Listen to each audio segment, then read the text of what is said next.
Sí, las grandes corporaciones no van a cambiar. Pueden surgir, insisto, proyectos dentro de las corporaciones que sean interesantes, pero no va a cambiar. El fin es el mismo.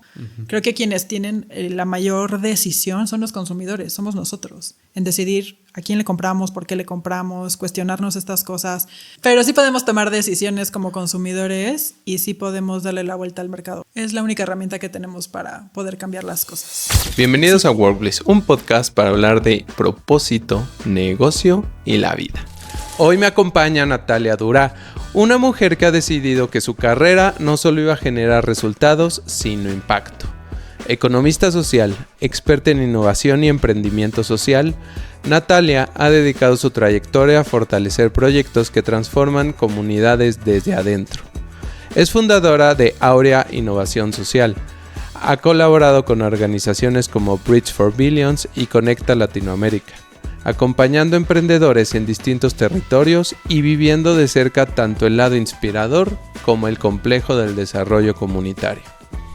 En esta conversación hablamos de ecosistemas, de propósito aplicado al territorio y de lo que realmente implica hablar de impacto social más allá del discurso.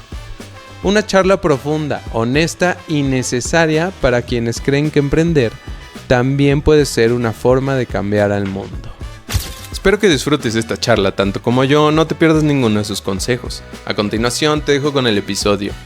Y mientras lo ves, no te olvides de escribirme tus comentarios, darle like si te gustó y suscribirte al canal para más contenido que te aporte algo positivo. Esto es Workbliss, conversaciones que conectan la pasión, el negocio y la vida. Natalia Durá, profesional en el mundo de la economía social, innovación y emprendimiento, ¿no? Así Sobre es. todo en México. Pues bienvenida a Workbliss. Muchísimas gracias, Dani. Muy ¿Cómo contenta de estar aquí contigo. Bien, qué bueno. ¿Qué expectativas tienes para hoy? Pues ¿Alguna expectativa? Platicar, la verdad, pues muy contenta con la invitación y contarles un poquito de lo que he hecho en los últimos años.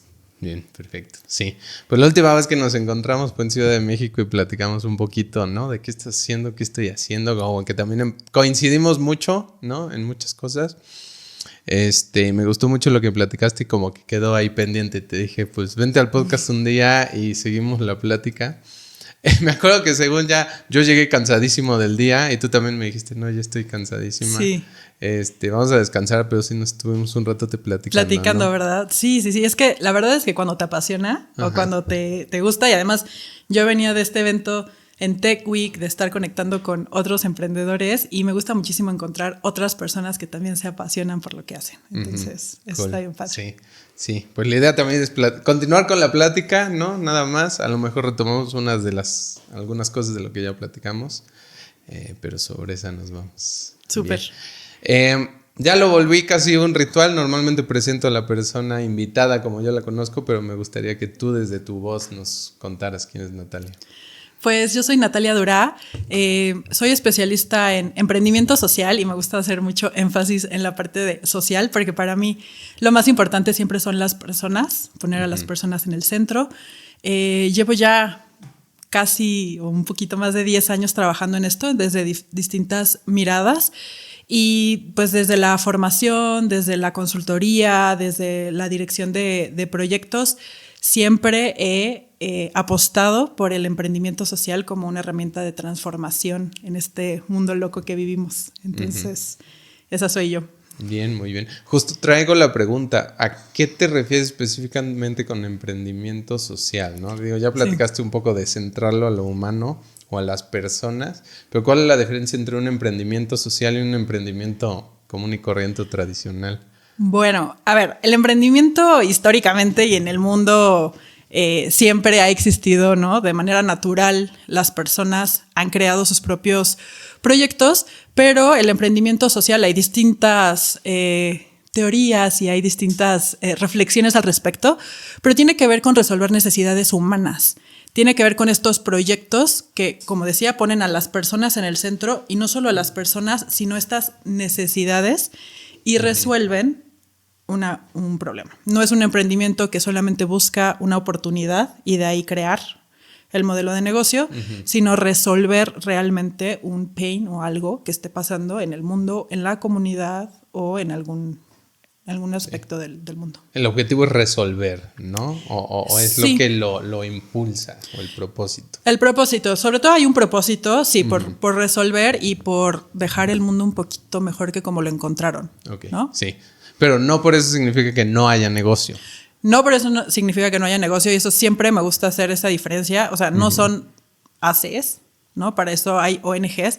Hay un modelo de negocio, hay rentabilidad, hay utilidades también, solamente que la reflexión de qué se hace con esas utilidades es distinta. No necesariamente son todas las utilidades para mí, me voy a comprar mi Ferrari y me voy a ir a tener un yate o tener casas en el extranjero, sino hay una inversión de esas utilidades para un bien común, que también es un O concepto para hacerlo que se utiliza. crecer, ¿no? A lo mejor si mi justo emprendimiento lo que busca es resolver un tema, ¿no? Ahí tiene el propósito de tener un impacto a lo mejor en la sociedad positivo, pues impulsarlo, ¿no? Sí, porque antes, o sea, el emprendimiento social también estaba pensado mucho en áreas marginalizadas y también se pensaba mucho en el contexto indígena, sobre todo en Latinoamérica. Hay diferentes escuelas y ya entra la ñoñería de en dónde y cómo se concibe, ¿no? Estados Unidos tiene unas ideas, Europa tiene otras, pero específicamente México y Latinoamérica se hablaba de los proyectos sociales, emprendimientos para pues apoyar a las comunidades más desfavorecidas. Y la realidad es que en el mundo en el que vivimos hoy, ¿no? Donde cada vez hay menos estudiantes, ¿no? Estudiando carreras, menos salidas profesionales, el emprendimiento se convierte en una oportunidad. Y esa oportunidad muchas veces está ligada con un propósito, ¿no? ¿Por qué voy a empezar este proyecto y no otro? Entonces, muchas veces el propósito puede ser interno y está bien. Un propósito entre tú y yo y nuestros amigos de por qué empezamos este proyecto. No necesariamente, y vamos a ir a salvar a las ballenas ¿no? a Alaska. No va por ahí tampoco. Va mucho más a qué nos mueve, por qué me despierto todos los días. Y creo que eso es bien importante pues sí, en la actualidad, ¿no? Cada vez hay menos conexiones entre los humanos, cada vez estamos más aislados, cada vez se sistematiza todo, la inteligencia artificial, y lo que pensamos en la empresa como la concibo como herramienta de transformación social es, al final la empresa se basa en las relaciones humanas, ¿no? Eso es lo más natural. Y es la forma en la que podemos subsistir. Entonces, ¿por qué no despertarme todos los días, hacer eso que me encanta y no nada más que el propósito sea conseguir dinero o hacer dinero? El dinero entonces se convierte en un medio y no en un fin. Y ese cambio nada más de esos elementos, que el dinero no sea el fin y sea el medio, es lo que entonces le da la vuelta a por qué estamos emprendiendo. Sí, bien. Y me gusta cómo lo dices porque a veces cuando hablamos de este tipo de cosas como emprendimientos sociales, como, a ver, no te tienes que convertir en un héroe o sea, no por ser el emprendimiento social, lo tiene que tener el foco del héroe de voy a solucionar la vida, como dices, ¿no? O de voy a levantar, pero sí como ese propósito, ¿no? Y cuando dices la parte económica se vuelve el medio, pues entonces como que tiene mucho valor, ¿no? Estoy consiguiendo los medios para hacer crecer esto o lo que sea, ¿no? Y por eso el dinero sí es importante. Por eso peleamos y luchamos y trabajamos por la rentabilidad del negocio. Porque necesitamos ese dinero para que entonces yo esté bien, tú estés bien, nuestros clientes, nuestro entorno y ese propósito, ese objetivo se pueda cumplir. Bien, bien. Qué interesante. ¿Y cómo llegaste a todo esto? O sea, cuéntame, a ver, ¿cuál es tu camino de crisis? Como muchísimas como todos personas, nosotros. como todos nosotros, millennial, crisis existencial. Ajá. Bueno, a ver, te cuento. Yo soy de Puebla, yo nací en Puebla, pero desde muy pequeña me fui a vivir a Cancún y crecí en Cancún. Y siempre que cuento mi historia o mi trayectoria, para mí es muy importante decir que crecí en Cancún, en un Cancún de los 90s, en donde llegaban muchas familias de diferentes partes del mundo a una ciudad nueva que se estaba formando en una comunidad muy pequeña. En donde, pues sí, el medio ambiente, el hacer comunidad eran muy importantes, ¿no? Pues nuestras familias estaban lejos o a un avión de distancia. Entonces, hacer comunidad ahí, para mí, es uno de los valores principales que tuve al crecer en Cancún, al estudiar en la escuela que estudié primaria, secundaria. Y en la prepa me vengo a a estudiar a Puebla, al monstruo que es el TEC de Monterrey, ¿no? La generación gigante y todo. Y pues ya empiezas a tener estas de materias de vocación profesional y a qué te vas a dedicar y ta. Y yo no tenía idea de qué hacer de la vida, la verdad. O sea, a mí me encantaba tratar con las personas, siempre me ha gustado, soy muy de el contacto con las personas y no sabía qué hacer. Entré a la UTLA a estudiar negocios internacionales, no me encantó los primeros semestres y tuve ahí una oportunidad de cambiarme a la Ibero a estudiar ingeniería de negocios. Un poco yo no quería entrar a la Ibero, pero al final sí me cambió la vida, sí tengo muy marcado el sello humanista y jesuita de la universidad, pero estudié una carrera que se llama ingeniería de negocios.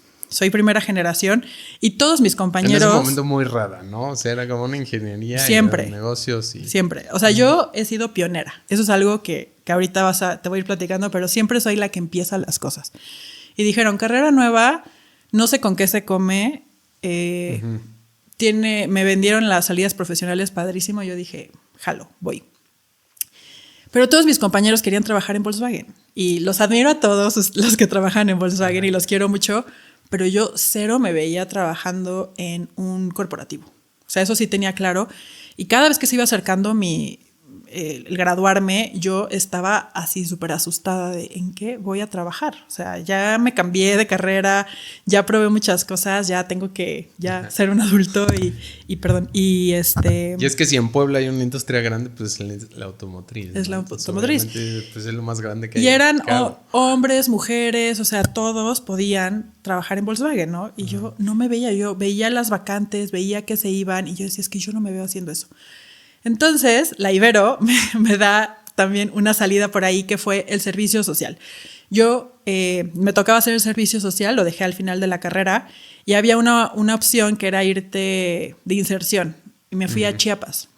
Okay. Estuve 6 meses viviendo en Chiapas y que debo decir que como mexicana, cuando llegué ahí me di cuenta de lo ignorantes que somos también y de lo grande que es nuestro país.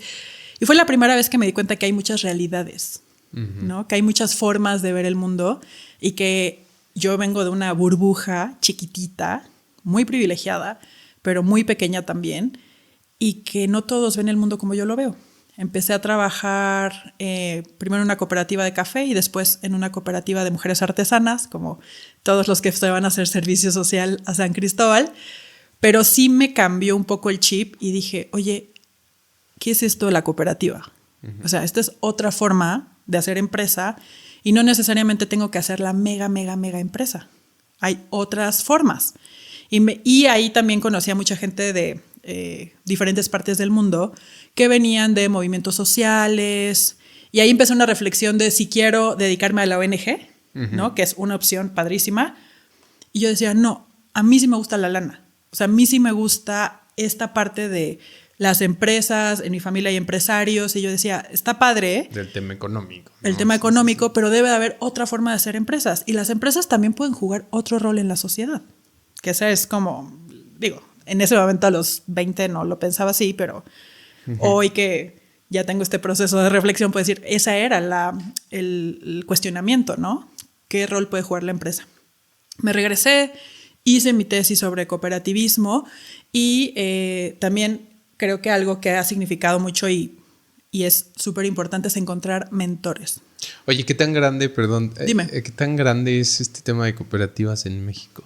Porque, o sea, yo de primera mano no conozco como ninguna. Boeing, ¿no? ¿Tomas Boeing? ¿Has tomado Boeing de guayaba? Fíjate, no sabía, ¿no? Y creo que es muy relevante, ¿no? Y yo me acuerdo que cuando conocí como el modelo fue en Europa, ¿no? Como tienen este modelo de cooperativas. Sí. Y es grande y es fuerte y las empresas se sostienen a través de ese tipo de modelos, pero aquí en México como que no suena mucho, ¿no? O no lo sabemos, ¿no? No, es una gran pregunta y también ahí podemos dedicarle horas a platicar de esto. Sí, las cooperativas surgen en Europa y surge la cooperativa industrial en Europa, por eso las conocemos, ¿no? Hay cooperativas, la cooperativa industrial más grande del mundo está en Europa, específicamente en el norte de España, Mondragón. mueven cerca de 12,000 millones de euros, si no estoy mal, podemos revisar ese dato al año, y tienen 95,000 socios trabajadores. Es inmensa. Es enorme. En Estados Unidos, justo hoy estaba viendo un dato, en Estados Unidos las cooperativas de trabajadores, que es otro modelo, nos asociamos para trabajar, por ejemplo, en la industria del campo o en una industria de oficios, ¿no? Todos los plomeros forman una cooperativa. Ok. ¿No? En Nueva York hay una muy importante que es de trabajadoras del hogar, de la limpieza. Sí. Pero me suena más como un sindicato o una especie de sindicato. Tiene otras líneas, sí, o sea, tiene una base ética y moral que se parece a la de los sindicatos, pero la cooperativa es una empresa. Okay. Entonces, al final lo que hace también es resguardar al trabajador. Entonces, esta cooperativa de trabajadores lo que hace es garantizar que tengan seguridad social, que tengan ciertas prestaciones, que los sueldos y salarios sean equitativos para todas las personas en relación al trabajo y al puesto que están ocupando. Pero en México y Latinoamérica, que es la otra escuela que surge del cooperativismo, surge de una manera distinta. Aquí las cooperativas y la economía social y solidaria, hasta antes de Argentina, tiene un modelo indígena. Sobre todo se promueven las cooperativas para agrarias y de artesanos. Entonces, por eso no las conocemos, porque realmente están en sectores agrícolas.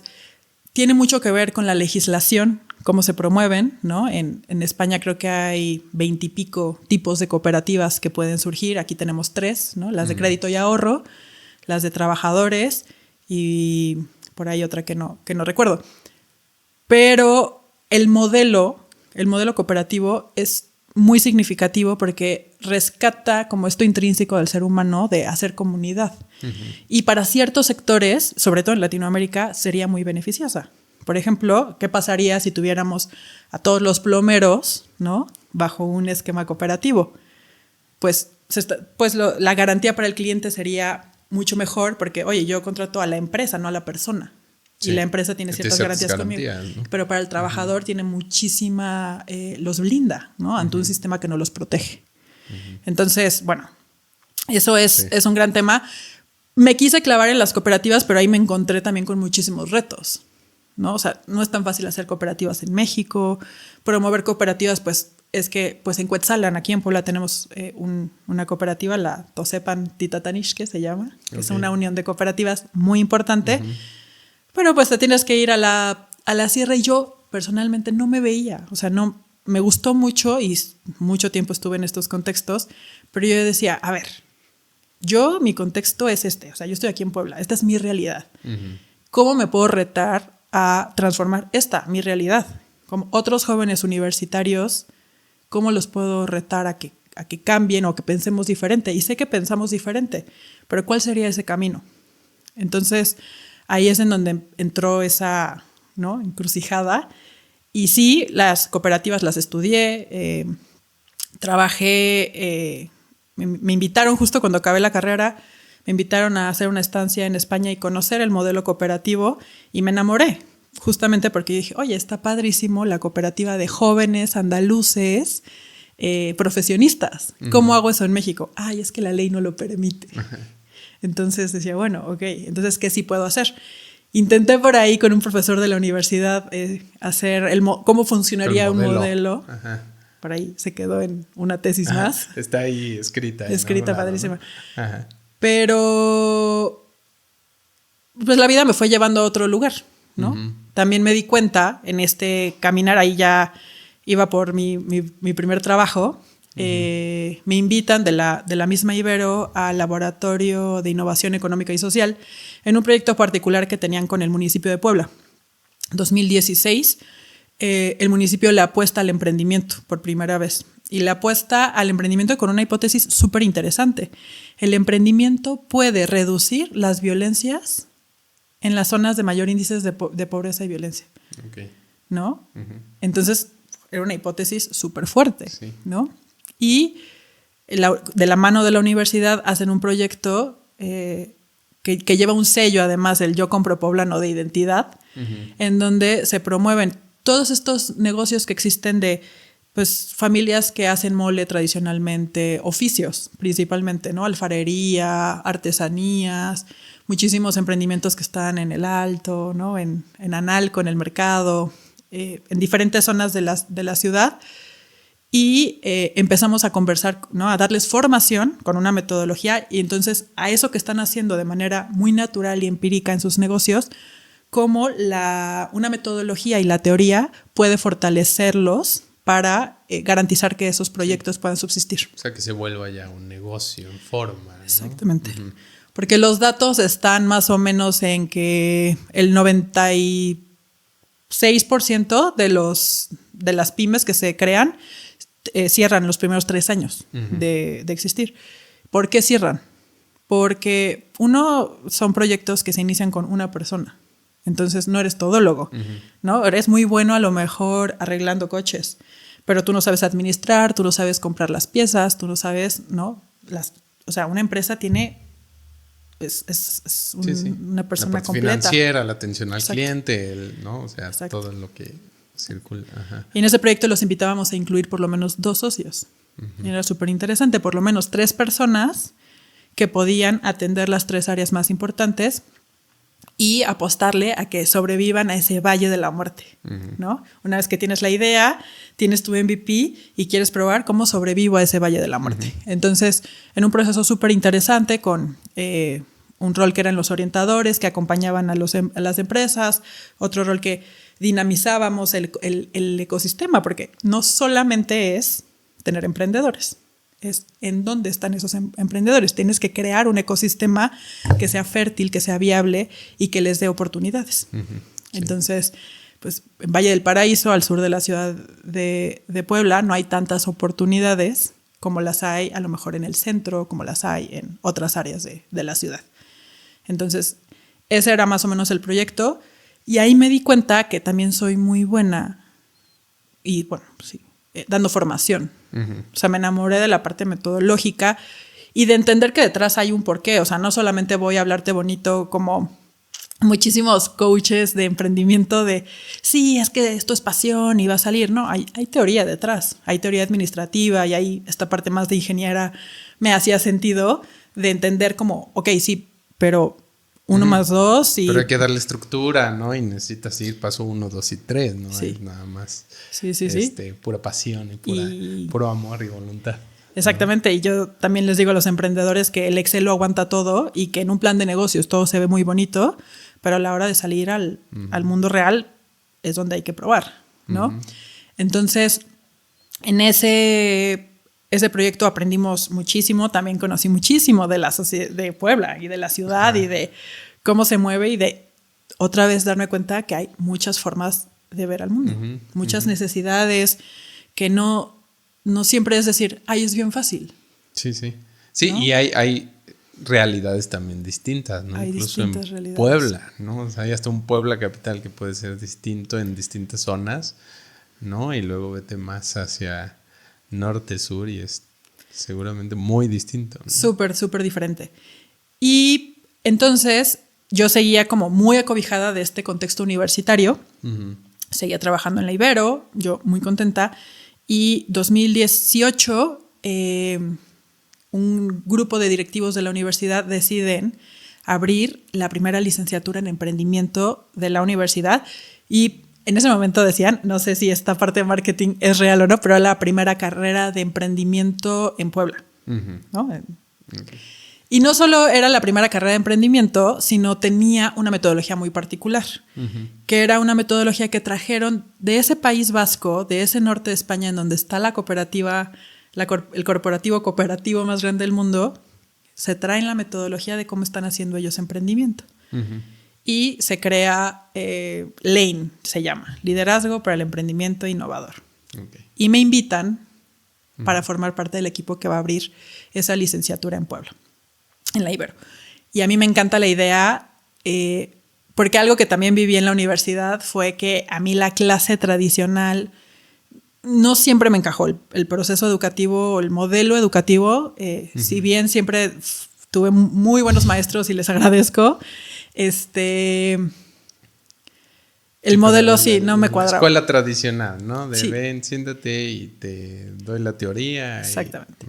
Y Lane es una carrera súper padre que toma un modelo finlandés de educación basado en proyectos y crea una licenciatura en donde no hay maestros, no hay exámenes, no hay semestres, no hay nada. Órale, realmente estaban experimentales. Súper experimental. Ajá. Los alumnos entran el primer semestre y constituyen una empresa. O sea, pones... No, es lo primero que hacen. Semestre 1, para pasar el primer semestre tienes que haber constituido tu empresa. Haces un equipo, no lo vas a hacer solo, y eso es lo que para mí sigue siendo la base, o sea, tener un equipo de socios, de personas que reflexionen, que piensen, que tengas con quien rebotar ideas y conocimiento. Sí, sí. Y entonces se asigna un equipo en una forma súper romántica y súper bonita como se asignan los equipos, todo con teoría detrás. Y ese equipo te va a acompañar a lo largo de los 4 años de licenciatura. Son tus socios. Madres. Y esa es tu empresa. Le pones nombre al niño y lo registras. Ajá. Y tienes a un abogado que te asigna a la universidad. Sí. Tienes un abogado, un contador. Ajá. Y tienes que empezar a hacer proyectos y empezar a facturar. Hay indicadores de facturación, de utilidad, de libros leídos. Y aquí es otro aprendizaje que es... Y todo eso es a lo largo de la carrera. A lo largo de los 4 años. ¿Sigue existiendo? Sí. Sí. ¿Y es igual el modelo? Sí, ha ido cambiando y ahí tiene que ver con la legislación, con muchas cosas. Ha ido adaptándose y tropicalizándose a la realidad mexicana. Pero es una carrera que sigue existiendo. Y es brutal el proceso de transformación. En Lane, yo me certifiqué como coach de equipos emprendedores. Y ahí aprendí muchísimo de cómo acompañar a quienes deciden emprender y de cuáles son estos elementos que son importantes para que la persona emprendedora pueda desarrollarse. Ahí está estas preguntas como de reflexión de si naces líder o te haces líder. ¿No? Naces con ¿puede ser emprendedor cualquier persona? ¿Todos somos emprendedores? ¿No? Estas preguntas, ¿todos somos igual de emprendedores? Porque la visión que tenemos de emprendedor, ¿cuál es la visión que tienes de emprendedor, Dani?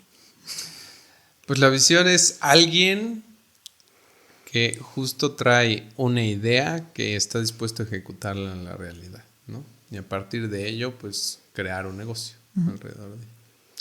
Y es una persona, o sea, mucho, y también creo que al estar en México y pues ser millennials, nos tocó muchísimo ver a Steve Jobs y ver a estos grandes emprendedores Silicon Valley que traían una idea y hacerla real, pero está el que hace la idea, pero hay muchos roles dentro de ese proyecto. Claro. O sea, el emprendedor no es la persona, sino hay un proyecto emprendedor.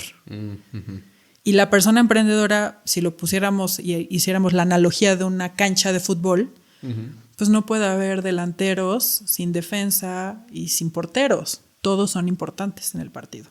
Aunque a unos les recemos más que a otros y son la cara del equipo, todos son importantes. Sí, por ejemplo, ¿no? Y justo empatado con eso, aprendí que al menos, por ejemplo, estos 2 roles, ¿no? Una cosa es que se hace el visionario, que normalmente es el que, o sea, esta persona futurista que fantasea con el futuro y se le ocurren estas grandes ideas, pero normalmente alguien que es visionario empuja mucho hacia el futuro, pero es poco práctico para operar, para llevar las cosas como a la realidad. Sí tiene mucho empuje y jala muchos, como Founders, ¿no? Este founder que jala y jala y jala, pero si no tiene esta mancuerna de alguien que de verdad pueda como meter las manos para operarlo, para hacerlo real, muchas veces cuesta trabajo, ¿no? Sí.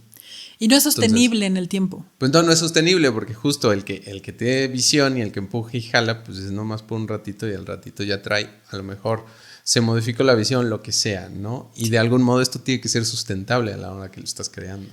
Y no tiene tiempo de algo bien importante que necesitamos tener como cuando creamos una empresa. En las teorías japonesas de creación de empresa, por ahí hay un libro que se llama... Lo escriben Nonaka y Takeuchi, ahorita te digo cómo se llama el libro, pero ellos hablan del rol del conocimiento dentro de los proyectos. Entonces, cuando tú eres visionario y estás todo el tiempo como cazador, como hunter, tú estás viviendo experiencias, pero tú necesitas tener tiempo para sentarte y reflexionar y cruzar con la estrategia de tu empresa todas esas experiencias que estás teniendo. Si tú no tienes un equipo que te respalde, no vas a tener tiempo de sentarte a reflexionar. Ujú. Y esas reflexiones con tu equipo se tienen que convertir en nuevas propuestas. Entonces al final se crea una espiral. Una espiral constante que tiene que estar en movimiento constante, porque si no es cuando los proyectos dejan de crecer o sientes que ya no sabes para dónde ir, es porque sí, visionario al principio. Sí, pero luego tienes que justo hacer esta Pues reflexión en la que le vuelves a dar la vuelta, ¿no? Y es un poco lo que pasa en las grandes empresas que tienen estas áreas de I+D, en donde todo el tiempo están creando nuevas cosas, pero pues el CEO no se puede sentar a estar creando todas las estrategias de I+D, ¿no? Sí. Entonces, Espiral de la gestión de conocimiento. sí, se llama Knowledge Creating Companies, Nonaka y Takeuchi. Sí. Y bueno, es súper denso pero básicamente ese es, o sea, el rol del conocimiento. Y ahí me di cuenta de que sí, desde un entorno universitario también puedes cambiar las cosas.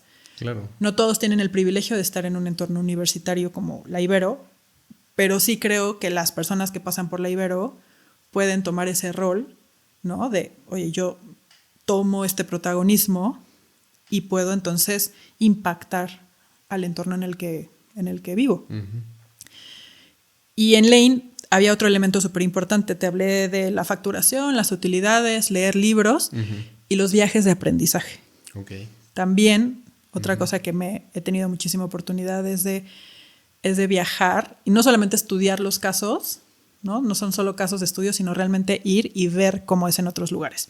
Entonces, en Lane, el primer año se van 3 meses a Europa, a España, con sus proyectos, con el objetivo de facturar o crear nuevos proyectos o analizar distintas tendencias que podemos traer al mercado mexicano.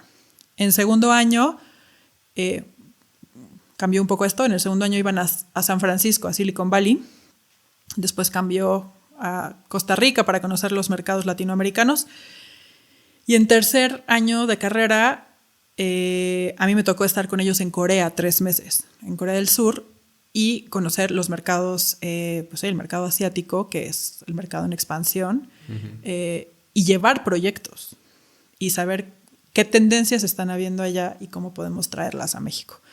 Entonces, este proceso es transformador, ¿no? Tanto para el estudiante como para mí, acompañándoles, ¿no? Y poder entender distintos ecosistemas y poder ver distintas realidades y decir siempre, el mundo es más grande de lo que yo veo, y siempre si voy a acompañar desde esa humildad y todo dándome cuenta que lo más importante es poner a las personas en el centro, ¿no?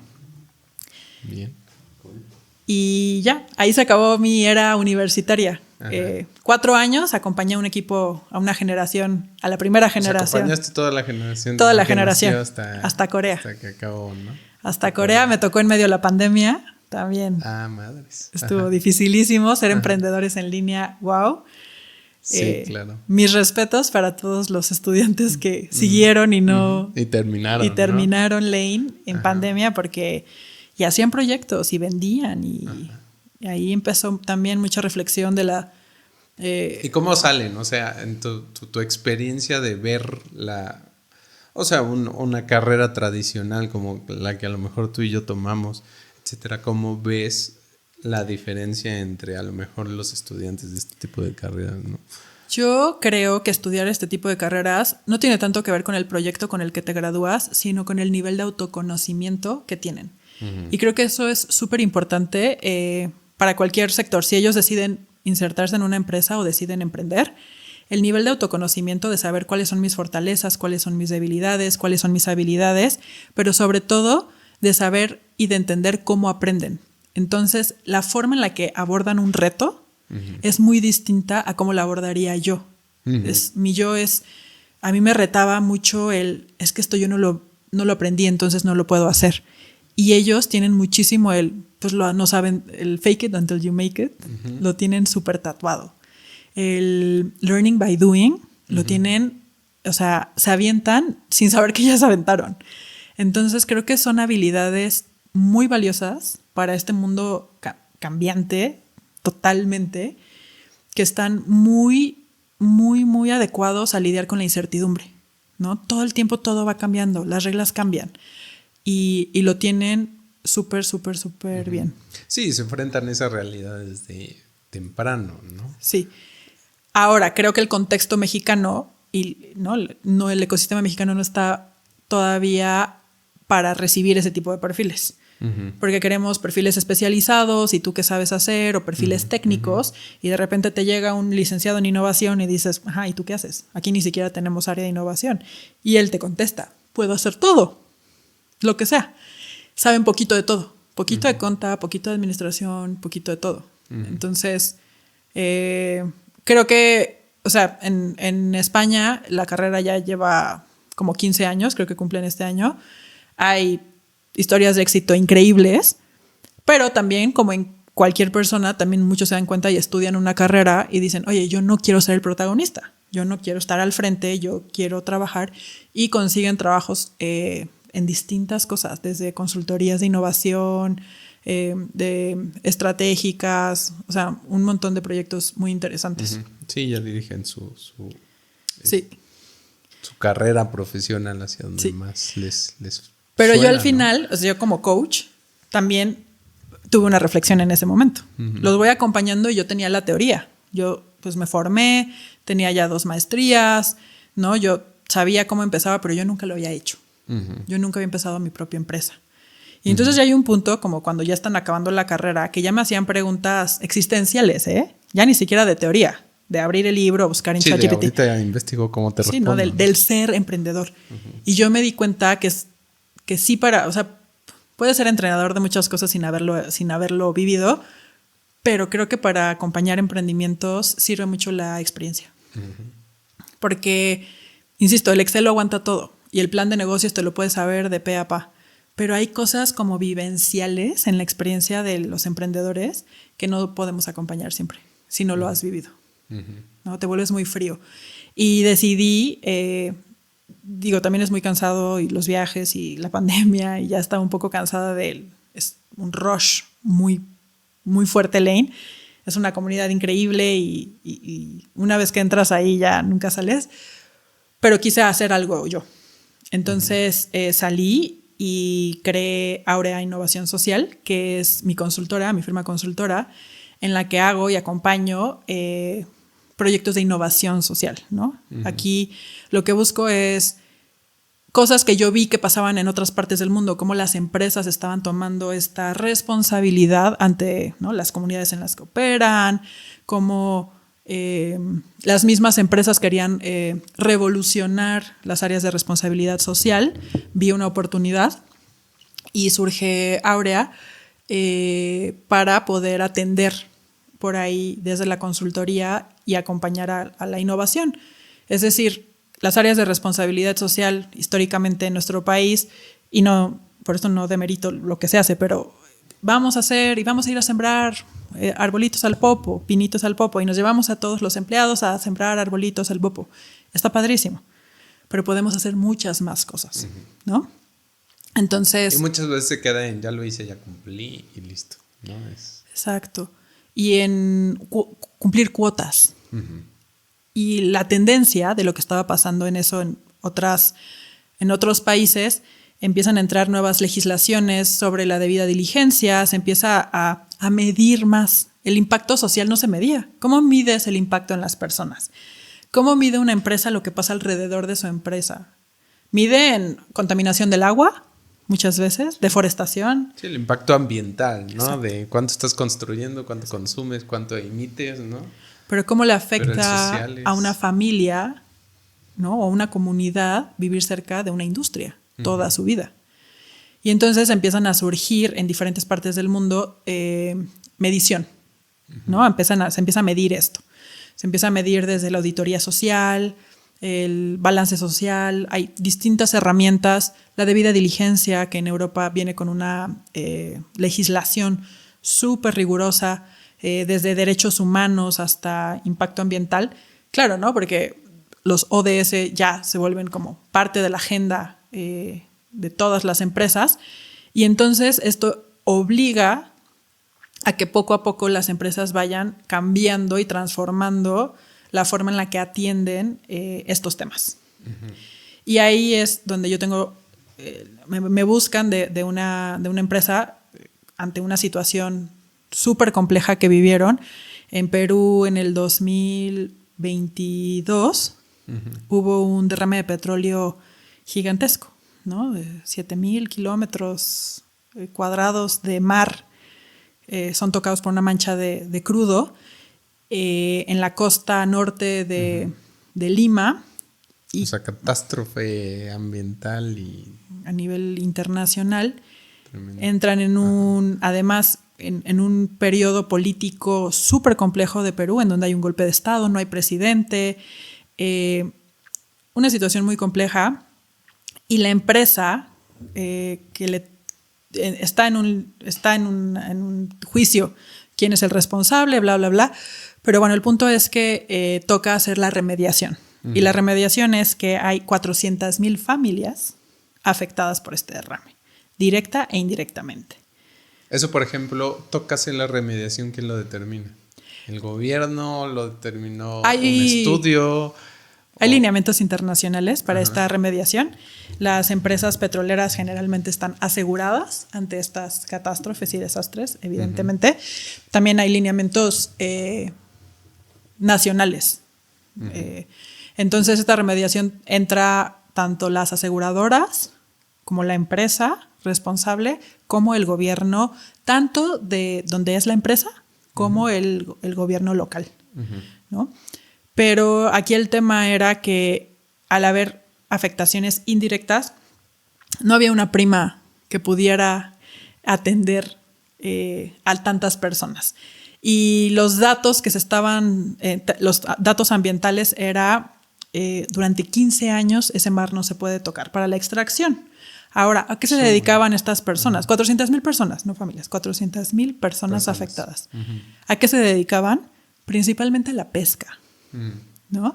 Y está una refinería de petróleo, y entonces alrededor de esta refinería hay muchísimas comunidades muy precarizadas en esta zona de Perú, que son lo que llamamos aquí paracaidistas, que llegaron hace 20, 30 años a vivir alrededor, prestando medio servicios a la refinería, a las personas que trabajan ahí, pero sobre todo 5 distritos, digamos 5 ciudades que se dedican principalmente a la pesca. O sea, su economía se mueve a través de la pesca. Bye. Les tiran toda la madre. Y son personas que no saben leer, no saben escribir, solo saben pescar.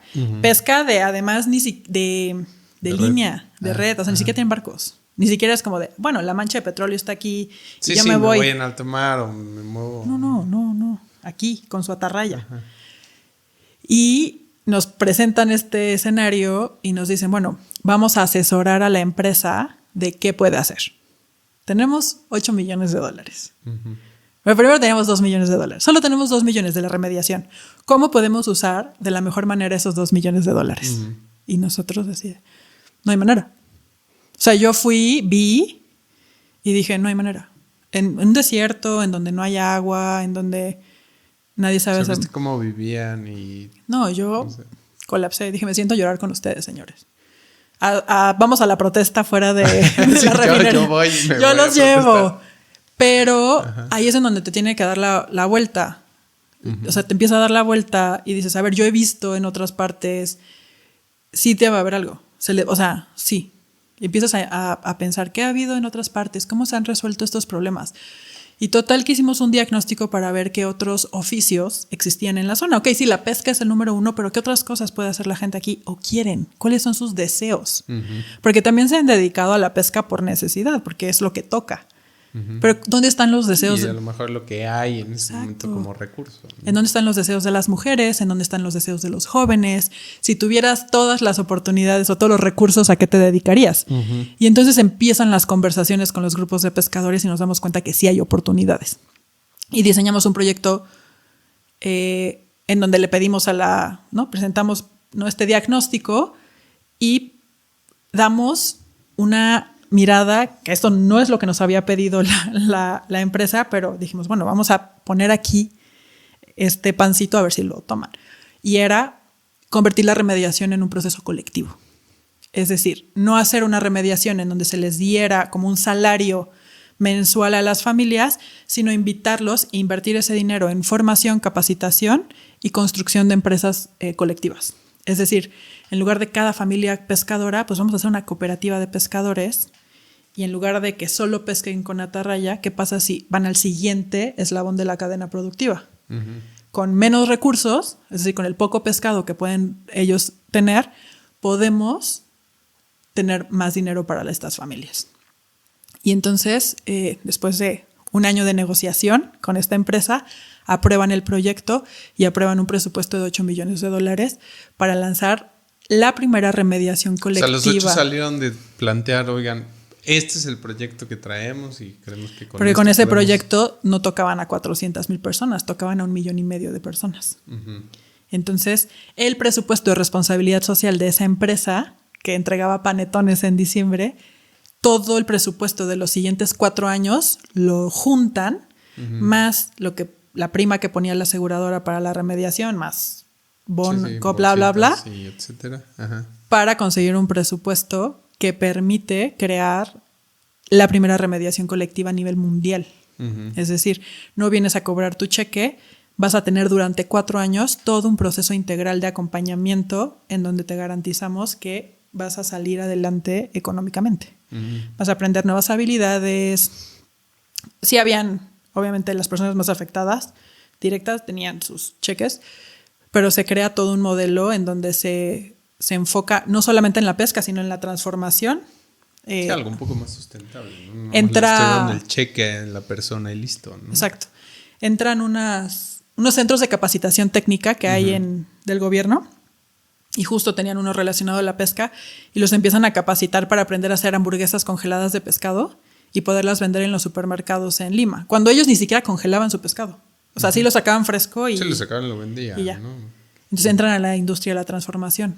Y las esposas entran en un proceso de ser fileteadoras, y entonces empiezan a empaquetar al vacío, pero luego encontramos otro tema que tiene que ver con los residuos, ¿no? Hay muchísima contaminación y plásticos, y con una universidad empiezan un proceso de hacer plantas de reciclaje, y luego también empezamos un proceso de cooperativas de crédito y ahorro para que empiecen a ahorrar y empiecen a tener educación financiera, uh-huh, y saber qué hacer con su dinero. Y por último, un proceso también con los comedores comunitarios de cooperativas de consumo. Al estar tan lejos, lo que les llegaba tipo súper o mercaditos o tianguis era caro y malo. Uh-huh. Y cada familia tenía muy poco dinero para comprar. Pero a ver, ahí entra esta idea cooperativa. Todos necesitamos papel de baño. ¿Qué pasa si yo me voy en mi camioneta a Costco y compro papel de baño y vengo y nos lo repartimos más barato y hay para todos? Hay para todo, ¿no? Así con jitomates, verduras y todo lo que se necesitaba básico. Y ahí estuvimos 2 años. ¿Cómo fue el equipo con el que trabajaste? Eso es súper interesante. A nosotros nos contrataron como consultoras. ¿Y qué es lo más importante? Dejar un equipo instalado, ¿no? Uh-huh. Un equipo local. Entonces, nosotros el trabajo fuerte que hicimos fue diseñar con base a la teoría del cambio, marco lógico, que son estas metodologías que se utilizan internacionalmente para crear uh-huh, proyectos de impacto social. Es decir, todo esto se tiene que medir. Uh-huh. O sea, yo les digo, sí, le van a invertir 8 millones, pero yo les tengo que explicar en qué indicadores y cómo está. Cómo le va a pegar, ¿no? Y cómo vemos que sí está funcionando. Exacto. ¿No? Uh-huh. Entonces nosotros diseñamos todo este proyecto. Había una parte de derechos humanos que se atendía desde una consultoría en España. Nosotros llevamos toda la línea económica. Habían otras líneas, educación, bla, bla, bla. O sea, un proyecto súper amplio. Nosotros llevamos la parte de emprendimiento y economía social. Entonces íbamos como 4 o 5 veces al año durante 2 años a Perú a dialogar con todos los actores, a crear ese ecosistema de los gobiernos van a dar la capacitación técnica, las universidades van a dar los servicios sociales, ¿no? El punto central va a estar aquí. Y todo esto lo tenías que acordar también con ellos. Sí. Con la comunidad y con... Sí. ¿no? En las mañanas íbamos a las juntas a la petrolera a San Isidro, que es la zona así Polanco de Lima. De Lima. Y en las tardes, 3 horas de camino, dunas de arena para llegar a platicar con los pescadores y poder negociar con ellos también qué quieren. Y aquí estaba bien interesante porque al final la prioridad eran las personas. Muchas veces te sientas con las empresas y la verdad, y sobre todo con las petroleras, sale esta parte corporativa, ¿no? De prioridades. Es enorme, ¿no? O sea, es un corporativo grandote, sí. ¿no? Cambian con un montón de capital, con prioridades. Y con la prensa encima, y al gobierno encima. Y la presión, ¿no? Ajá. Entonces, muchísima presión, pero bueno, al final nunca, o sea, es el proyecto más complejo en el que he estado en términos de margen de actuación y a veces bomberazos si tú estás en Puebla y necesito mañana esto. Pero bueno, lo que logramos fue un presupuesto súper importante, fue para la contratación de personas. Yo ya traía la experiencia de lo que hizo la Ibero, ¿no? Con el municipio de Puebla. Y entonces abogar muchísimo por el acompañamiento personalizado, ¿no? Que haya una persona, y en lugar de hacer que los pescadores y los emprendedores fueran a un centro de capacitación, desplegar agentes en territorio. Y eso garantizaba que la metodología y que las personas pudieran terminar, porque al final... Se lleva a la realidad, ¿no? Porque pues no sí. Es lo mismo, vente a Lima y aquí te capacito y luego y ve está y 4 horas, quieras, 5 ¿no? horas, o sea, no puedes sacar, cuando el emprendedor es por necesidad, tú no puedes sacarlo de su realidad, al final el señor tiene que comer hoy. No, y a ver, va a regresar y se va a enfrentar tal vez a otra realidad, a lo que le enseñaste, Exacto. a lo que lo guiaste a lo mejor en un momento. Y yo lo llevaba, y sí los llevamos algunas veces a Lima a ver experiencias de mercados de pescado y cosas así, pero el señor después me decía, pero en mi casa no hay luz, o sea, en donde yo vivo, pues hay luz 2 veces a la semana, entonces a mí el pescado ¿cómo? O lo movemos. Es que lo congele, qué fácil, ¿no? ¿Y cómo le hago? O no puedo pagar esas facturas, o sea, ellos pues al final viven en estas comunidades paracaidistas, o no tienen agua, o no está pavimentado, entonces no llega la camioneta hasta arriba. Sí, nunca hubo un servicio, ¿no? Ajá. Entonces, con todo ese contexto, entendiendo sobre todo, o sea, esa es la importancia de diseñar con la persona en el centro, que es el Human Centered Design, ¿no? Tú no puedes diseñar y no puedes crear innovación si no estás pensando y no estás empatizando realmente con cuál es la realidad de quien lo va a vivir.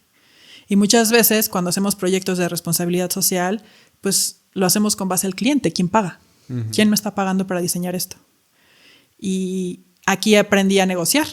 Aprendí a negociar con los más grandes negociadores de este planeta, que son las petroleras. Las petroleras. Y poner en el centro a las personas, las necesidades con nombre y apellido.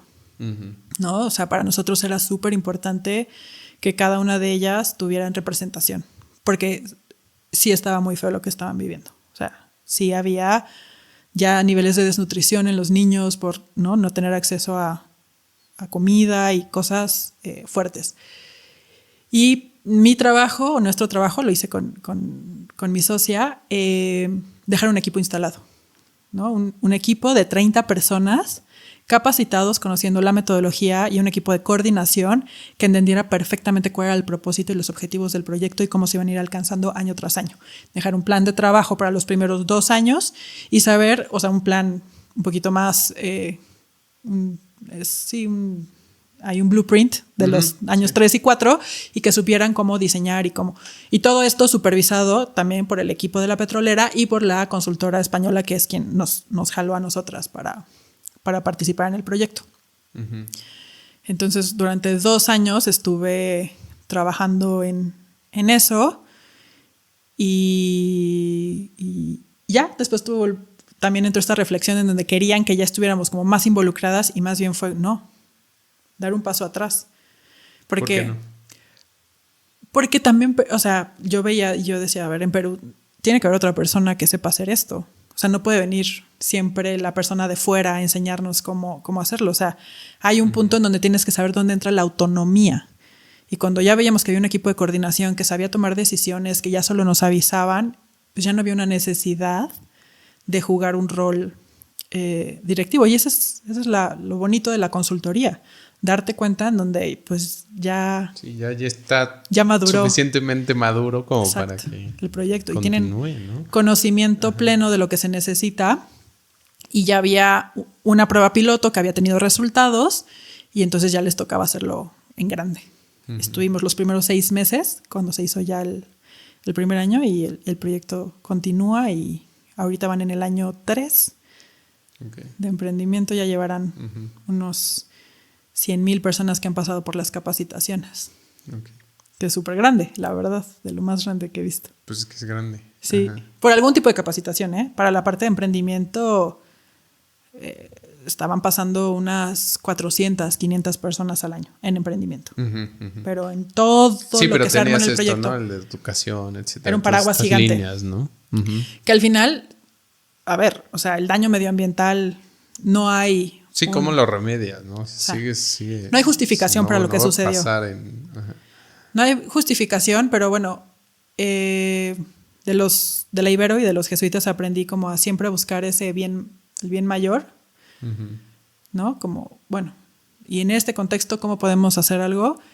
Y luego con la petrolera también, otra frase que decíamos mucho era entrarles con la suya para salirnos con la nuestra. Y a venderles, sí, ¿qué quieren escuchar? Sí, voy con lo que quieren escuchar para saber lo que yo quiero lograr. Y, ¿no? Y entonces dejamos un marco de acción bastante flexible para que el proyecto y el equipo pudieran accionar. Sí. O sea, ¿cómo te sentiste trabajando en la petrolera? Creo que veo mucho esta parte de, ya pasó, no tienes a lo mejor ninguna relación con la catástrofe y con todo el impacto que hubo a través de este derrame.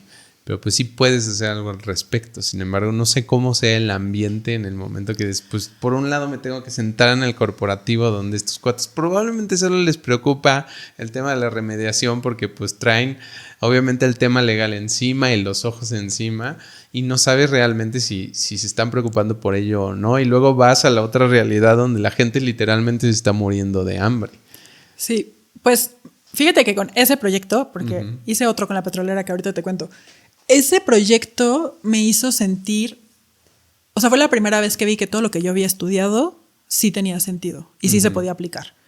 Y dije, wow, entonces la economía social, y les hacía muchísimo sentido. O sea, cuando yo les platicaba y la economía social es esto, y miren estos ejemplos, y pasa así, decían, claro, yo quiero eso para mí, para mi vida. Entonces, y a la petrolera también le hacía mucho sentido.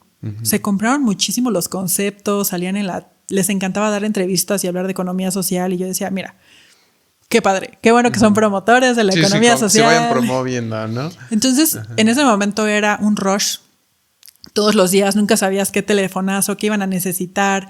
De repente las necesitamos en Perú en 2 semanas, necesitamos hacer un evento ya porque tiene que lanzarse esto. O sea, como que esa parte de improvisar, de lidiar con la incertidumbre, ¿no? Todas mis experiencias previas me habían entrenado para eso, pero sobre todo fue ver cuando se graduaron los primeros proyectos, los primeros 20 proyectos que se graduaron de la prueba piloto y les daban capital semilla.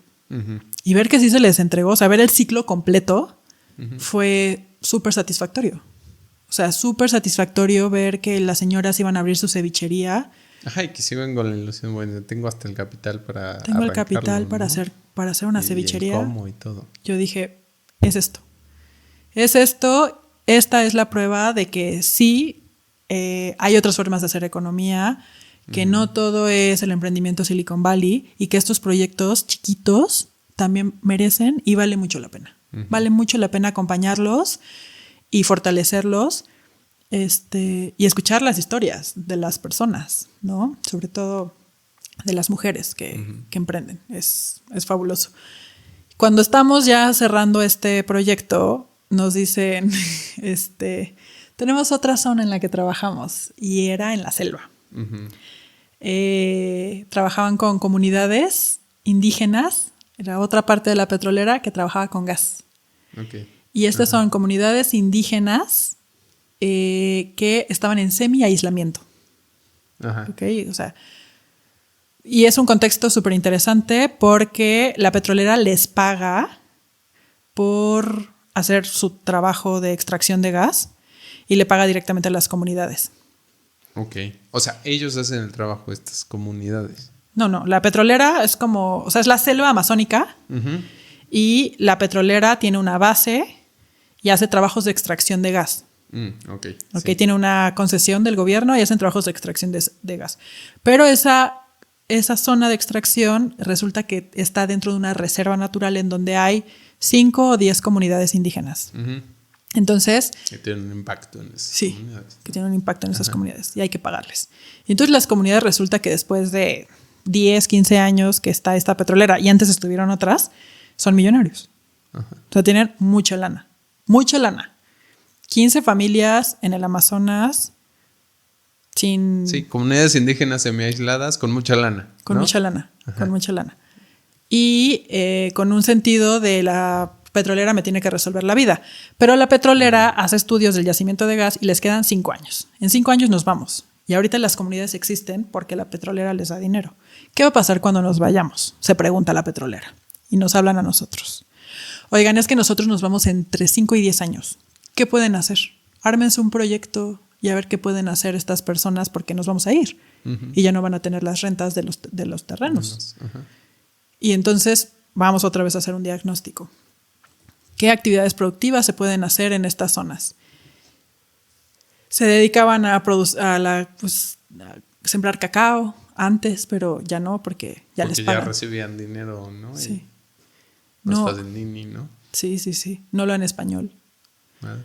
No era una zona que pudiera llegar turismo, por ejemplo, porque nosotros para llegar ahí llegábamos en helicóptero. O sea, era un vuelo a la base y de la base en helicóptero. No hay internet, no puedes llegar por el río. Entonces tampoco había mucha forma de llegar con Sí, un recurso o algo, ¿no? Exacto. Y entonces también preguntándole a la gente qué quieren hacer y se imagina, la gente también ya, bueno, en algunas zonas sí había internet, tienen TikTok y dicen, no, es de aquí un hotel y yo sí pero ajá, ¿cómo les explico a ellos modelo de negocio? ¿Cómo les explico a ellos mercado? ¿Cómo les explico a ellos user persona? O sea, Sí. yo pensé que con los... Sí, que yo había estado... Logístico, ¿no? Yo creí que había estado en contextos complicados y luego llegué Al Amazonas. al Amazonas. Ajá. Y tuvimos mucha reflexión y también ahí aprendí que nos aventamos, o sea, estábamos muy contentas con el éxito que había pasado en la costa, en Lima, y sentíamos que la economía social y que el emprendimiento, no la economía social, que el emprendimiento lo podía resolver todo. Y ahí me di cuenta que no, que el emprendimiento no es algo que pueda pasar en todo el mundo y que hay lugares que es mejor dejarlos como están y que vuelva a crecer la maleza y que vuelvan a su proceso. Sí hicimos el diagnóstico, sí salieron algunos proyectos productivos, sobre todo la recuperación de especies endémicas de cacao. Ese fue un proyecto muy interesante, pero fue un proyecto que decidimos ya no acompañar nosotros, porque me di cuenta que yo no tenía el conocimiento y las capacidades para acompañar un proyecto de esa magnitud. Y lo mejor es ser honesto y saber cuándo hay que dar un paso atrás. Entonces, recuperación de cacao en una de las comunidades. En la otra comunidad, que era la que estaba más en aislamiento, era no los toquen. O sea, déjenlos. Son los que están menos en contacto. Con ellos empezamos un proyecto que no era un proyecto productivo, sino era un proyecto de autosuficiencia. Ellos querían, por temas de clima, querían aprender a criar pollos. Pero como están en la selva y el calor, yo aprendí, soy experta ahora en pollos de la selva. Experta. O sea, ¿sí hay pollos que criar ahí o no? Sí hay, pero unos se los comen, dos se enferman y los pollos tienen 3, 4 grados más de calor y entonces se mueren de calor. Se mueren, sí. Pero si tienes las condiciones adecuadas y las especies adecuadas, puedes criar pollos en el Amazonas. Pero no lo iba a hacer yo. Ahí sí ya dije, yo no lo voy a hacer. Y entonces buscamos a los expertos de pollos en el Amazonas y les dijimos, miren, tenemos un proyecto para ustedes y cedimos el proyecto. Órale. Sí, eso también. En la consultoría, mi mejor tip es hay que saber cuándo sí eres el experto y el consultor y cuándo no. Y cuando no. No. Yo no podía continuar yendo al Amazonas a decir que yo sabía cómo emprender en el Amazonas. No hay manera. Y luego, ¿qué tan grande eran esas comunidades? Chiquitas. Bueno, la más aislada eran como 15 familias. Okay. Muy chiquita. O sea, una pista de aterrizaje y 5 casitas de cada lado y la escuela. sin luz. Bueno, el día que me fui... La pista la hicieron porque estaba La pista la hicieron porque en los 70s, que es cuando esta comunidad se salió del aislamiento, hay todo un proceso en el Amazonas de evangelización religiosa y llegaban en avionetas de Estados Unidos, unos como misioneros, y llegaban vengo a aprender tu idioma y vamos a quedarnos aquí, y después traducían la Biblia y ahora todos, o sea, hacen unas misas de 5 horas. Sí, son protestantes. Ajá. Entonces hay un gringo que vive, bueno, ya no está, pero hubo un gringo que vivió ahí 30 años con ellos. Entonces hay una pistita para unas avionetas que llegaban. Pero nada más. Bueno, y sí se mueven en el río, pero no, esa en especial es una parte del río que se seca mucho. Entonces, si no hay agua, no se puede. A nosotros por protocolo no podíamos ir por río. A esa. Que además eran como 12 horas de la base de la petrolera ahí. Sí, en la lanchita. Igual y no llegaba. En helicóptero eran 4 minutos en helicóptero. Ajá. Y la otra, que es la capital, que es que ya es municipio, sí está súper grande. Okay. O sea, no sé cuántas personas llevan. Ahora te digo cuánta gente vive ahí, pero... Ajá, pero sí está grande. Sí, pero también en un crecimiento bien raro, bien desproporcional pues sí. A sus realidades. No, y luego, pues, a ver, me imagino la realidad en la que vivían y luego llegan y les dicen, te vamos a pagar porque estamos ocupando aquí su espacio y luego y ¿qué es hago que con el dinero? ese es el problema, porque, o sea, yo no estoy diciendo que esté bien o que esté mal como viven ahora. Yo creo que como viven ahora es consecuencia de, pues sí, de la expansión, la industria minera y petrolera es muy ruda. Y tocan a estas comunidades que tienen usos, costumbres, principios, valores muy distintos al mundo occidental en el que nosotros nos manejamos. Y entonces mandan negociadores, pero a negociar como si negociaran conmigo. Y entonces el concepto de dinero, abundancia, tiempo. O sea, yo me daba cuenta con el líder de la comunidad que entender 5 años, 10 años vista, no lo percibían igual que nosotros. ¿No? Entonces, porque también ellos, no sé cuál sea la esperanza de vida, pero tampoco habían viejos. ¿Ah, no? No, porque ya se enfermaban, o sea, de verdad ya fue la entrada, no de él, este concepto de llegó el hombre blanco a la comunidad, sino llegó la corporación a la comunidad, ¿no? Entonces, eso hace que sea distinto. ¿No? No tengo mucha experiencia, tampoco yo estaba preparada para ello. Y creo que es un tema que me gustaría, ¿no?, entender más cómo... En México no tenemos ninguna experiencia así, porque no tenemos comunidades que estén en esas condiciones, por ejemplo. Entonces, sí, no hay nada. O sea, ellos, la colonización no les llegó, como aquí. O sea, ellos se quedaron pues aislados en la selva, los resguardó. Y Perú y Ecuador me parece que todavía tiene... No sé qué otro país tiene, pero son comunidades en situación de aislamiento total todavía hay, justo, ¿no? Y son muy resguardadas por protocolos de derechos humanos internacionales. Entonces también era eso, o sea, como desde los protocolos también saber decir no, y lo que ustedes están proponiendo tampoco está bien. Sí, mejor déjenlos, ¿no? Mejor déjenlos ser. Sí. Órale. Sí. Está bien interesante. Y eso fue hace un año. La aventura. Sí. La aventura del Amazonas. La aventura del Amazonas. Yo tenía muchas ganas de ir, no en esas condiciones. Yo me imaginaba ir al Amazonas como lo ves ya sabes. Sí, voy como de exploradora, turista. Voy a ver delfines rosas y tal, y no. Me tocó ver pues otras cosas. Te tocó ver otra cara del Amazonas. Comer otras cosas también. Pero aprendí mucho. Y sigue siendo lo mismo. O sea, el mundo es más grande de lo que yo creo. Hay muchísimas más formas que ni me imaginaba de entender qué es el mundo. Pero al final los procesos colectivos siempre están. ¿No? El relacionarte, el intercambio, la tiendita de la esquina. Sí, como lo humano, ¿no? Sí, eso es. Sí. ¿Y qué aprendiste como de esta relación, o sea, con toda esta experiencia, ¿no? De la industria con la comunidad, con lo humano, ¿no? Pues aprendí mucho como de este concepto. A ver, creo que vivimos en un sistema capitalista voraz, Yo creo que las grandes industrias, las grandes, no van a cambiar. El dinero es por mucho el propósito y que están muy por encima de lo que entendemos en cómo toman decisiones, por qué toman las decisiones, que aunque tengan proyectos de responsabilidad social, las personas nunca van a ser su foco, pero tienen dinero. Y que muchas veces para hacer los proyectos que queremos hacer necesitamos de ellas en términos de dinero. No sé si nos preguntábamos, ¿no? ¿Vamos a trabajar con esta empresa? O sea, ¿conecta con nuestros valores? Era una pregunta que teníamos al principio.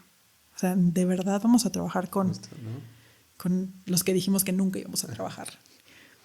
Y al final la vida dio vueltas y acabamos, sí. No me arrepiento de eso, de haber trabajado. Aprendí muchísimo. No sé si lo volvería a hacer.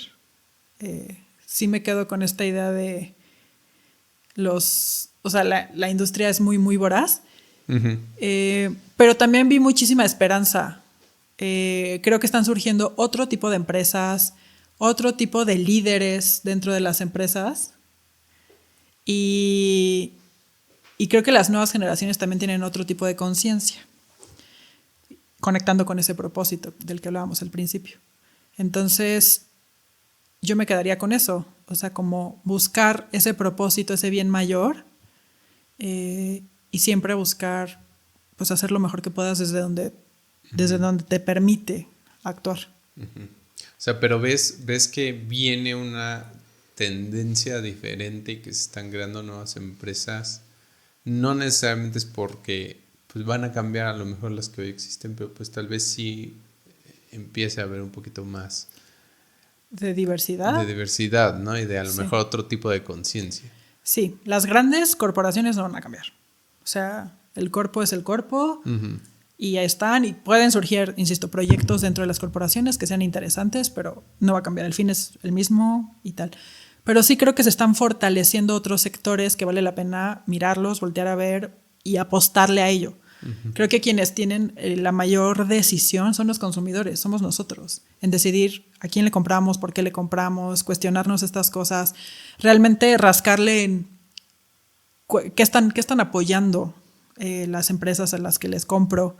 Sí podemos decidir, a lo mejor entre gasolineras, pues hay veces que no puedes decidir, ¿no? Porque al final todo es lo mismo, pero si nos vamos en el día a día, sí podemos decidir cosas. O puedes no usar un auto de gasolina. O puedes usar un coche sin gasolina. Ahí viene el coche eléctrico mexicano. Híjole. Pero sí podemos tomar decisiones como consumidores y sí podemos darle la vuelta al mercado. Esa es, creo que la única, como persona de a pie, que llamamos, es la única herramienta que tenemos para poder cambiar las cosas. Exigirles también a las empresas, ¿no? Si soy parte de una comunidad, si yo veo qué está sucediendo, exigir respuestas, resultados y responsabilidad. Sí. Y ya. Apostar también, también a los gobiernos, exigirles marcos, legislaciones. En términos, por ejemplo, de emprendimiento, sí necesitamos fortalecer, por ejemplo, a las empresas, a las organizaciones que apoyan emprendedores. No solamente, o sea, estos proyectos que yo te cuento son muy puntuales, ¿no? Muy particulares, pero sí necesitamos más acompañamiento para el emprendedor, que no sea, un garbanzo de libra salió por ahí. Sí, exacto. Hay muchos emprendedores, lo que no hay es ecosistemas que los acompañen y que los acobijen. Sí, también como fortalecer ese ecosistema, ¿no? Justo platicábamos, ¿no? Es como empujar esa parte, ¿no? Es más o menos hacia donde yo le tiro, es crear como ese ambiente, ¿no? Eso es.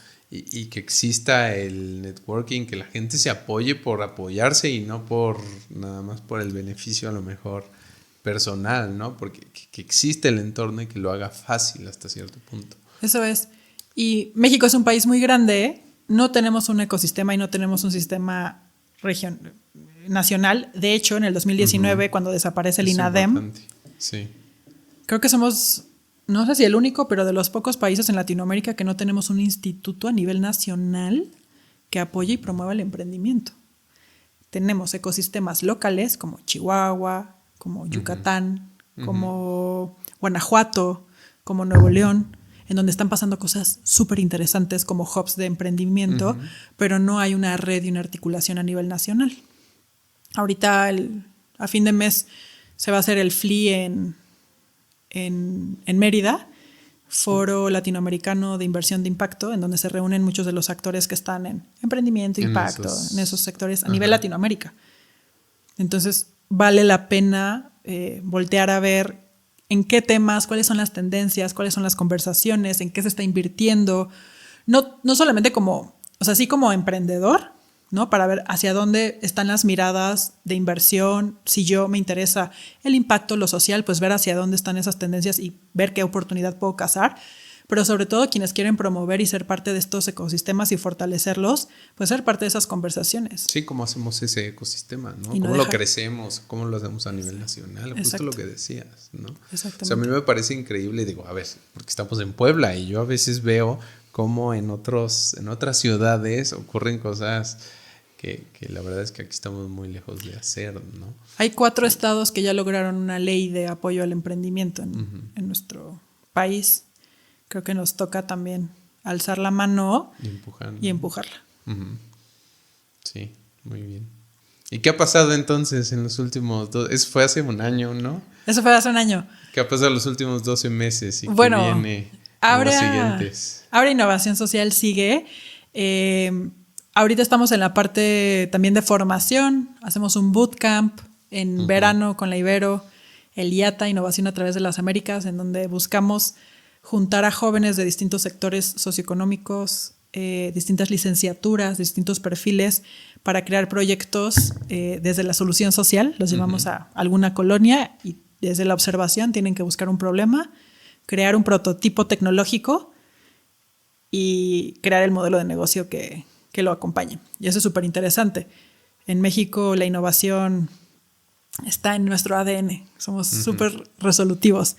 Queremos como darle ahí una estructura. Entonces, para mí la parte de formación siempre está. Me encanta estar cerca de jóvenes y emprendedores y acompañarlos como a darle la vuelta a sus proyectos. Estuve también, porque yo dije, bueno, ya estaba la parte ecosistémica. Ya dije, ya emprendí, ahora quiero saber cómo se mueve este ecosistema. Como que la consultora me iba bien, porque me buscaban así para proyectos muy puntuales, pero como que no me podía convertir. No me podía convertir en un actor del ecosistema. O sea, yo veía como ya nombres y ya sabes cómo es México, que al final son los mismos de siempre. ¿No? Así como es Puebla, lo mismo pasaba en este sector. Las mismas de siempre, las mismas. Y como que yo no estaba jugando ya en esa cancha. Y dije, yo quiero conocer quiénes están ahí. Y tuve la oportunidad de entrar en una organización internacional que se llama Bridge for Billions, que estaban entrando justo a México. Y el rol era de conectar con el ecosistema, ¿no? Ecosystem Builder. Y primero empecé como Project Manager, estuve ahí con un proyecto muy interesante, pero el foco del rol que estuve fue diagnosticar cómo está el ecosistema, no solamente para emprendedores, sino de las organizaciones que apoyan a los emprendedores. ¿Cuál es qué hay, ¿no? Y quiénes son los actores, cómo lo ofrecen, qué modelos, etcétera. Cómo se financian, qué tipo de proyectos están financiando. Entonces estuve durante un año con ese diagnóstico, desarrollando un proyecto para conectar a este ecosistema entre México, Centroamérica y Colombia, con distintos colegas que estaban trabajándolo desde sus países. Y ahí pude también tener esta radiografía de México ante el ecosistema latinoamericano, cómo estamos parados. Y ahí me di cuenta de el rol de las universidades, que en México es súper importante a diferencia de otros países, el poco financiamiento que hay para las organizaciones que apoyan emprendedores, cómo de verdad están luchando por sobrevivir estas escuelas de emprendedores. Y el símil del diagnóstico sería como si las escuelas, como si el estudiante no existiera la escuela o solo existiera como espacio físico, pero el estudiante tuviera que ir a la editorial de libros a pedir sus libros para aprender, y luego el estudiante tiene que ir a contratar al maestro para que, ¿no? Ven a darme clases. Ven y dame clases, ¿no? Y luego ir con alguien y ven y acompáñame o ayúdame a hacer este pedacito porque no reconocemos a las incubadoras y aceleradoras con el rol tan fundamental que juegan en el ecosistema económico de nuestro país como formadores de los próximos empresarios de nuestro país. Ajá, sí. Y estuve en eso todo este año. Tenemos ya el diagnóstico, se lanzó en diciembre, se hizo la presentación y pues ahora regreso a la consultoría ya con también este conocimiento, entendiendo que no solamente hay que acompañar a emprendedores, sino que hay que fortalecer el ecosistema. Y ahora a repensar este rol de qué rol quiero jugar dentro del ecosistema de emprendimiento. Primero en Puebla, porque sí, soy poblana y quiero hacer algo por mi ciudad, pero también a nivel nacional con experiencias, ya no tanto, oye, en Corea está pasando esto, en Chihuahua están haciendo cosas increíbles. Sí, no tenemos que irnos muy lejos, ¿no? Ni nos tenemos que mover de país para decir, mira cómo lo hacen allá. Exacto. Con una sabemos red que aquí funciona, ¿no? Con una red bien padre de colegas que conocí, que están haciendo cosas bien padres. Y pues a ver qué se arma. Ya pues te contaré. Hay que empujarlo. O sea, yo también como que busco justo mi iniciativa empujarla a eso, ¿no? Como, a ver, ¿cómo hacemos? Pues no necesariamente una escuela de negocios, ¿no? Sino más bien es cómo educamos a todos estos emprendedores. Si hablamos de emprendedores, puede ser la señora de la tienda de la esquina que a lo mejor le va bien, pero pues ahorita... A ver, el clásica historia de la empresita familiar, ¿no? De yo abrí mi verdulería, pero de repente ya tengo hijos y mis hijos tienen sus hijos y entonces, ¿cómo hacemos esto escalable y no nos quedamos en pues esto ya no nos alcanza para nuestra sustentabilidad de la familia, ¿no? Sí. Desde eso hasta alguien que a lo mejor ya tiene un negocio y pues necesita escalarlo, moverlo, cómo hacerlo más organizado, etcétera, ¿no? Entonces justo yo le estoy como buscando y tirando con mi proyecto hagamos que el ecosistema crezca, que la gente esté educada, que tenga las herramientas a la mano y que existan como esos contactos que, como dices, ¿no? Que no sea un, como dicen, pick cherries, ¿no? Tengo que estar recolectando de un lado y del otro, sino pues tener como esa guía, ¿no? Sí, o los contactos a la mano, ¿no? 100%. Y saber qué necesitan en cada etapa. Exacto, porque es distinta, ¿no? Es distinto. Queremos también, eso es algo que me di cuenta, queremos sistematizarlo como si fuera un plan de estudios de una escuela y así no funciona. Y no. No, hay que hacer trajes a la medida. Eso es el reto de las organizaciones también, sí, que apoyan emprendedores. Sí. Pero como haces un traje a la medida, pues que también sea escalable, ¿no? Porque tienes la consultoría y bueno, como consultora pues puedes ir a pararte y meterte a la cocina si quieres del negocio. Exacto. Pero nomás... ¿no? O sea, no alcanzan las Natalias para todo el ecosistema que hay, ¿no? Y ahí es el poder de las redes, ¿no? El poder de las redes. Y también te digo, saber cuándo, oye, mira, te voy a presentar a Daniel, que es lo que necesitas en este momento de tu vida. Justo. Y así. Justo. Sí, conectar, ¿no? O sea, no soy yo, lo que decías hace rato, hasta aquí llegué yo, pero mira, te presento a fulanito que es experto en logística o a Sutana que es experta en ventas. Y es justo lo que necesitas ahorita. Mañana probablemente necesites otra cosa, ¿no? Exacto. Pero también que vayas resolviendo en la etapa en la que estés. Y exigirle, esto es creo que es súper importante, o sea, demostrar primero para poder exigirle a los gobiernos apoyo, estructura, visibilidad, ¿no? O sea, se tienen que crear un ecosistema en donde tengamos esta visibilidad, pero bueno, sí, gobiernos, financiadores, fundaciones, o sea, tiene que haber, nosotros somos igual, tiene que haber lana para que podamos actuar. Para que funcione. Entonces, ¿no? Esto de los apoyos directos, que, o sea, no en un tema y en una crítica a las políticas nacionales, pero en este pensamiento del apoyo directo, y entonces el apoyo tiene que ir al emprendedor y no haber intermediarios, limita el actuar de ese ecosistema. Porque el emprendedor no es el único actor que hay. Hay otros actores que tenemos que tener visibilidad, importancia y un rol en este ecosistema para que entonces sea pues más próspero y más fértil. Sí, justo. Eso. ¿No? Ajá. Y pues ya, eso. En eso estoy ahora, en las reflexiones de hacia dónde. Bien, qué padre. Pues sí. Sí, creo que toda esta parte de gubernamental, regulaciones, leyes, etcétera, creo que tú lo conoces más. Pero sí, hay que ver cómo empujarlo. Muy Sí. bien, Nat. No sé si tanto como para llegar a hacer cambios en las políticas, pero sí No, visibilidades, pero como dices, consejos, por dónde empujarle, ¿no? Exacto. Uh-huh. Comités, clústeres, aquí en Puebla están muy de moda los clústeres, entonces como que empezar por ahí a conectar y sí, o sea, el emprendimiento no es un champiñón ahí creciendo aislado y entonces está todo el empresariado y los emprendedores. Uh-huh. No, somos parte del tejido económico del país y uno muy importante. No, y a ver la cantidad de pymes que hay en México. Exactamente. Es grandísimo, ¿no? Exactamente. Pero como dices, ¿cómo hacemos que sobrevivan, que pasen ese valle de la muerte? Es correcto. Muy bien, pues muchas gracias, Nat. Ya para cerrar, no sé si tengas alguna recomendación, libros, series, podcast, películas para la audiencia. Pues ya les dije por ahí el de Nonaka. También, bueno, yo como en temas mexicanos hay un podcast que creo que vale la pena echarle el ojo, el de Disruptivo, de Juan del Cerro, porque creo que él es un cazador de proyectos y justo cuando me decías, es que yo no conozco cooperativas, no solo cooperativas, pero no solamente tener referentes internacionales. Creo que es bien importante empezar a ver lo que sí está pasando en México y echarles montón. Entonces el primero que te digo es ese podcast. Disruptivo son una organización de comunicación que hacen difusión de proyectos de impacto social y creo que es un equipo que vale mucho la pena y Juan entrevista muy bien y tiene este podcast con líderes y con founders de proyectos de impacto social. Yo también creo que le tienen que echar un evento que recomiendo, echarle la mirada al FLI, el Foro Latinoamericano de Inversión de Impacto.